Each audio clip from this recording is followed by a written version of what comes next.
Vamos a hablar de lo que ocurre en el conflicto en Europa, en la guerra en Ucrania. Está con nosotros Gemma Sykes, ella es la embajadora encargada de Gran Bretaña en el Ecuador. Señora embajadora, buenos días, gracias por acompañarnos. Lo primero, esta búsqueda de asfixiar económicamente al régimen ruso para presionarlo a que pare la invasión a Ucrania, ¿cuál es el papel que juega el Reino Unido? Fíjese, anteanoche se reunieron Estados Unidos y Venezuela. Se reúnen por el petróleo aparentemente. ¿Qué pasa con el Reino Unido? ¿Qué está haciendo en términos de sanciones y de buscar la paz y de buscar que cese el fuego en Ucrania? Muy buenos días, Mito. Muchas gracias por tenerme aquí el día de hoy. Muy contenta de estar aquí. Pues el Reino Unido está trabajando estamos trabajando con nuestros aliados, tal y como son Estados Unidos, la Unión Europea, Ecuador incluso, o sea, con una mayoría de países en el mundo para, como dijo usted, asfixiar al régimen ruso. Nosotros hemos impuesto sanciones ya en más de 200 entidades y personas jurídicas. También estamos eliminando a los bancos rusos, por ejemplo, del sistema financiero. Todos sabemos que Londres es un centro financiero y no queremos que las organizaciones y las empresas rusas puedan usar nuestros sistemas que tienen una muy alta nivel de fiabilidad, que puedan prescindir de nuestros servicios para apoyar al régimen de Putin, que a final de cuentas todos sabemos que Putin se rodea de sus oligarcas, de sus amigos, y son ellos que tienen la mayoría del poder económico en Rusia. Por eso las sanciones van a apretar donde realmente hace falta, y ahí es de momento donde estamos enfocando los esfuerzos, entre otras cosas. ¿Cuán importante es el petróleo ruso para la economía británica? En realidad no es tan importante, pero sí, de hecho el primer ministro ha anunciado que ya estamos trabajando en un plan para no aceptar más petróleo ruso dentro de un muy corto plazo, de hecho. No afectar o no comprar. De no comprar, exactamente, de no comprar. Y de buscar alternativas, porque a final de cuentas esto también, yo sé que las noticias de hoy, ¿no? Justo hemos visto que se está hablando del tema del precio del petróleo, pero también es un buen momento para buscar alternativas y empujar lo que el Reino Unido y otros países vamos empujando desde hace mucho tiempo, que es buscar fuentes de energía renovables también. Sí, embajadora, y bueno, de lo que conocemos pues en Reino Unido es menos quizás del 3% ese gas que va por parte de Rusia a ese país, pero para otros la situación no es igual, ¿no? Entonces, por un lado vemos los países que intentan maximizar las sanciones a Rusia, pero son países que dependen al mismo tiempo de ese petróleo y de ese gas. Y en medio de eso se habla de seguir encaminando acciones conjuntas, pero realmente, ¿qué tan viable va a ser tomar soluciones como la que se ha anunciado, esas soluciones energéticas en el corto plazo? O más bien, ¿cómo lo proyectan, no? ¿Será algo que podrá darse en breve o tardará algún tiempo? Pues yo creo que nada se hace de noche a mañana, pero sin embargo nosotros, el Reino Unido y otros países estamos trabajando en eso de la forma más rápida que podamos. Yo señalaría la decisión de Alemania, que depende muchísimo de la energía que viene por parte de Rusia, de tomar la decisión de suspender el proyecto de Nord Stream 2. Y esa fue una decisión muy valiente, porque para ellos, como digo, la energía, la seguridad energética depende bastante de Rusia, pero hay que ser valientes, tenemos que tomar ese ejemplo, yo creo. Ahora, y Reino Unido también pues ha mostrado su deseo de querer formar junto con otros países una especie de coalición humanitaria. Decían que vaya más allá de este apoyo militar, de este apoyo económico. ¿Hacia dónde se encaminarían las acciones ya concretamente en ese sentido?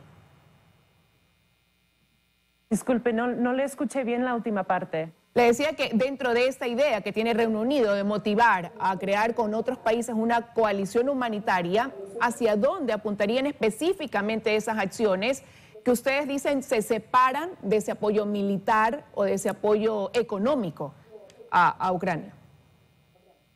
Gracias. Sí, bueno, en realidad nosotros, el Reino Unido, sí estamos proveyendo ayuda de muchos tipos distintos, incluso al militar, pero la idea de la coalición humanitaria es de atraer a más países que quizás no tienen los medios o quizás no quieren proponer ayuda militar, para darles la oportunidad de también apoyar a la población ucraniana, porque a final de cuentas los que están sufriendo son los ciudadanos inocentes de Ucrania, y es importante que mientras por un lado estamos muy ocupados pensando en quién es el culpable, que evidentemente es Putin y su régimen, también pensar en lo que está pasando a las personas inocentes de Ucrania y a poder ayudarles a ellos. Estaba buscando un dato para corroborar, porque había una cifra muy baja de refugiados ucranianos que están llegando o que han llegado y han sido aceptados en territorio británico.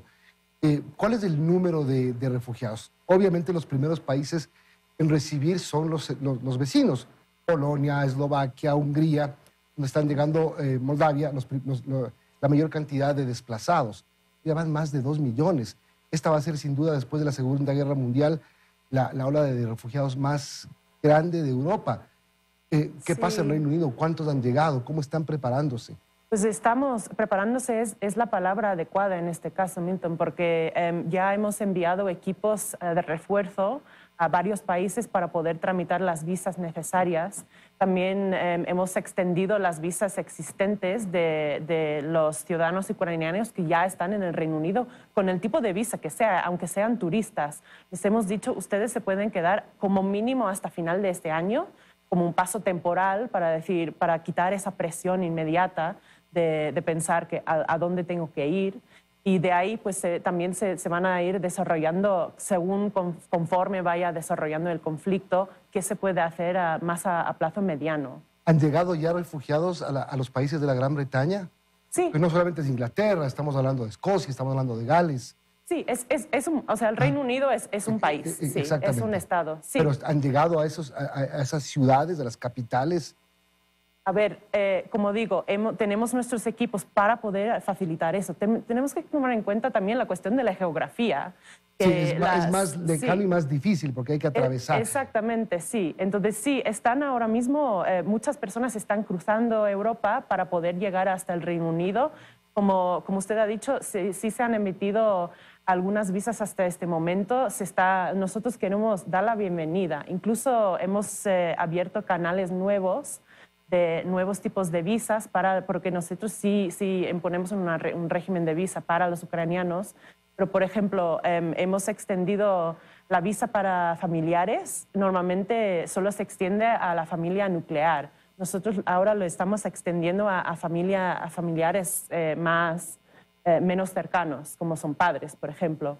También hemos creado un nuevo tipo de visa, que eso va a ser para que las personas, las entidades, las ONGs, organizaciones en el Reino Unido puedan patrocinar a las personas ucranianas, y eso también les va a ayudar a va a querer decir que no solo lleguen y que no tienen nada, sino que tienen alguien que les patrocine y que les va a ayudar en su camino cuando lleguen a nuestro país. Solamente le quiero reformular la pregunta que le hice hace un momento antes de que Liz siga. Tradicionalmente el Reino Unido es un país que atrae este tipo de desplazamientos, es decir, es un país cómodo para llegar a asilarse, a diferencia de otros como los que ya mencioné. Sí, es atractivo por el idioma inglés, porque la economía es fuerte. La economía es fuerte, oportunidades de trabajo. Sí, es un país atractivo, ¿no? Pero aún así, nosotros reconocemos nuestra responsabilidad a la comunidad internacional, que es acoger a los ucranianos que están sufriendo los efectos de este conflicto, vamos a acordarnos, causado por el régimen de Rusia. Ahora, embajadora, la Unión Europea ha dicho que los ucranianos que acudan a los países del bloque podrán permanecer e incluso trabajar hasta por un plazo de 3 años sin necesidad de visa. Reino Unido, usted lo acaba de mencionar, sí solicitó una visa. Ayer circulaba información de centenares de ucranianos que están varados en Calais esperando poder llegar, y les han dicho que deben procesar esa visa, pero eso puede tomar ¿cuánto tiempo? ¿1 semana? ¿2 semanas? Ante esa situación, ¿no analizan quizás también sumarse a una iniciativa como la del resto de países de la Unión Europea de ampliar quizás o relajar aún más las medidas en cuanto al pedido de visa para acoger a más desplazados ucranianos? Yo creo que tenemos que tener en cuenta que la Unión Europea está formada por 26 países. O sea, nosotros somos un solo país, no formamos parte de la Unión ya. Entonces, ellos son un bloque mucho más grande que si tomamos en cuenta su totalidad, tienen capacidad de recibir a más personas y quizás de forma más inmediata. Nosotros, por nuestra seguridad, seguimos imponiendo el régimen de visa, pero sí estamos trabajando muy fuertemente en facilitar ese proceso. Sí reconozco lo que usted ha mencionado, de que hay filas. Se está trabajando lo más fuerte posible y hemos enviado equipos de refuerzo para poder hacer estos trámites de la forma más rápida, pero también tenemos que reconocemos nuestra responsabilidad, pero también tomar en cuenta la seguridad del Reino Unido. No es que estemos diciendo que no vengan, les estamos facilitando, ¿no? También estamos proporcionando otros tipos de ayuda, no solamente de recibir a personas refugiadas. Ya nos hemos comprometido a dar $500 millones a Ucrania, y unos 100 millones de eso van a ser una inyección directa de efectivo, digamos, de una forma a la economía ucraniana para ellos poder, por ejemplo, pagar a los funcionarios o pagar a los médicos, porque claro, hablamos de temas económicos y de cómo nos está afectando económicamente este conflicto, pero acordémonos de a quién está afectando de forma más fuerte, ¿no? Que sean, por un lado, vemos las atrocidades, los bombardeos, pero esa es como la punta más aguda, pero tenemos que acordarnos que eso está haciendo colapsar a todo el país y todo el sistema, y eso requiere refuerzos. Y también estamos trabajando en ese lado. Ahora, Reino Unido ha venido ya por largo tiempo apoyando a Ucrania y siempre tratando de que se dé una solución diplomática, así lo han dicho. ¿Ustedes ven viable, conforme van dándose estos hechos en este 14º día de invasión de Rusia a Ucrania, que todavía esa pueda ser la salida? Esperamos que sí sea el caso, porque lo que no queremos es escalar o aumentar aún más las tensiones. Lo que estamos viendo, como digo, no hay otra palabra que atrocidades. Pero yo creo que si hubiera un contraataque, una defensa militar, eso podría escalar aún más.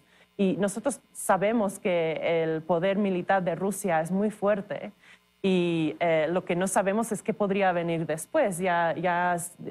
Putin ya ha amenazado con guerra nuclear, que es una cosa totalmente irresponsable impensable, da mucho miedo. Pero eso quiere decir que tenemos que intentar buscar una solución que nos permita bajar las tensiones y proteger a la gente de Ucrania. Embajadora, tengo una última pregunta que tiene que ver con el Ecuador. Dígame. Ecuador tiene negocios con Rusia por más o menos $1.000 millones, es la balanza. Con Ucrania por más o menos $120 millones. Ahora, con este cierre, Ecuador va a buscar nuevos mercados.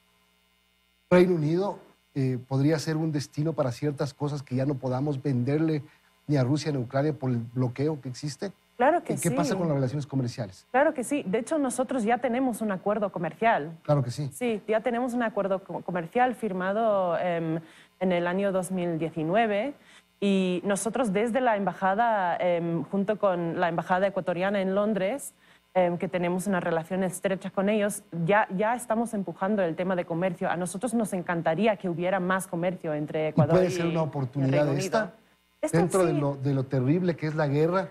Sí. Puede ser una oportunidad de negocios, de reorientación de exportaciones. Eso, reorientación, yo creo que es la palabra adecuada, porque todos vamos a tener que buscar mercados nuevos, ¿no? Yo entiendo que esto sí está afectando la economía de Ecuador, pero hay que ser valientes, hay que ser responsables. Pero también en la economía del Reino Unido, BP, la gran petrolera, ha vendido todos sus activos en una subsidiaria rusa. Y esa fue una decisión comercial muy difícil, porque no habrán beneficiado de esa venta, pero es un acto responsable. Entonces sí van a existir oportunidades, yo creo, para todos, porque todos estamos buscando alternativas en este momento. Gracias, señora embajadora, por habernos acompañado. Gemma Sykes es la embajadora encargada de Reino Unido en el Ecuador.